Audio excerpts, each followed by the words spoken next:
আমাকে যদি জিজ্ঞেস করে যে আপা এতদিন লড়াই করেন, কিছু তো হয় না, জলবায়ু পরিবর্তনে কিছু তো হয় না, তখন আমি আমার একটা আশার জায়গা বলি, সেটা হচ্ছে তরুণেরা।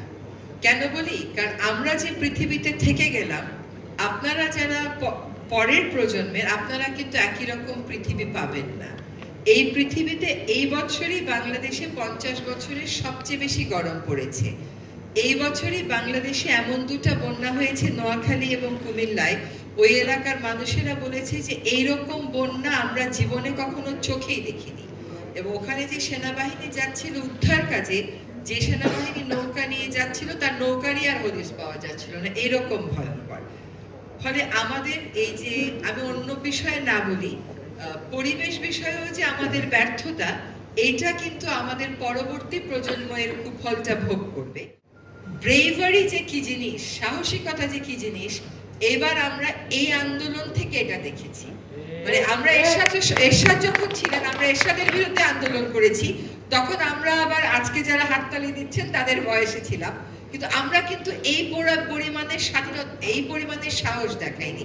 আপনার মানে কতগুলো দৃশ্য মনে হয়, ওই যে একটা ছেলেকে গুলি করলো, ছেলেটা মারা গেছে বা মারা যায়নি, তার বন্ধু তাকে টেনে নিয়ে যাওয়ার চেষ্টা করছে, বন্ধুটা তাকে ফেলে চলে যাচ্ছে না, এবং আবারও গুলি তাক করছে আইন শৃঙ্খলা বাহিনী, তারপরেও ফেলে যাচ্ছে না।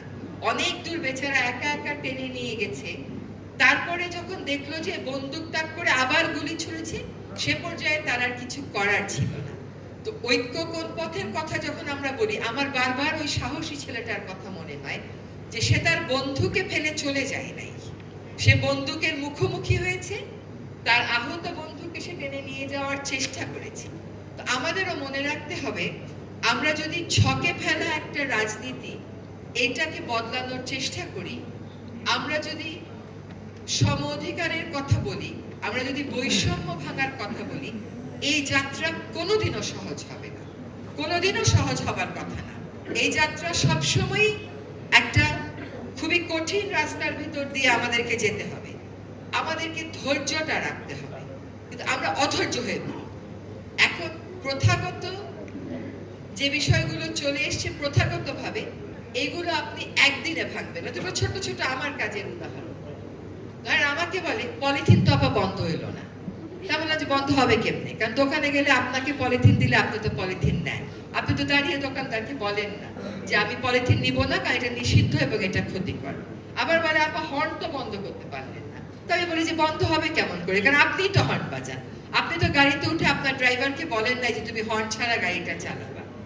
আমাদের যে ঐক্যের কথা বলা হচ্ছে, এটা আসলে বুঝতে হবে আমরা কি বিষয়ে ঐক্য চাই। প্রচুর বিষয়ে কিন্তু আমাদের ঐক্যের প্রয়োজন। আমাদের সাম্প্রদায়িক সম্প্রীতির জন্য ঐক্যের প্রয়োজন, আমাদের রাজনৈতিক সংস্কারের জন্য ঐক্যের প্রয়োজন, আমাদের তরুণ প্রজন্মের যে প্রত্যাশা, ওইটা যেন সত্যিকার অর্থে রাষ্ট্র পরিচালনায় প্রতিফলিত হয়, সেটার জন্য ঐক্যের প্রয়োজন। কিন্তু আমরা যে আন্দোলনটা করে এসেছি, আমরা কিন্তু জানতাম না যে এত তাড়াতাড়ি পটভূমি বদলে যাবে। হঠাৎ করে পটভূমি বদলে গেছে, মানে এত তাড়াতাড়িও বলা ঠিক না। 15 বছর আমরা যে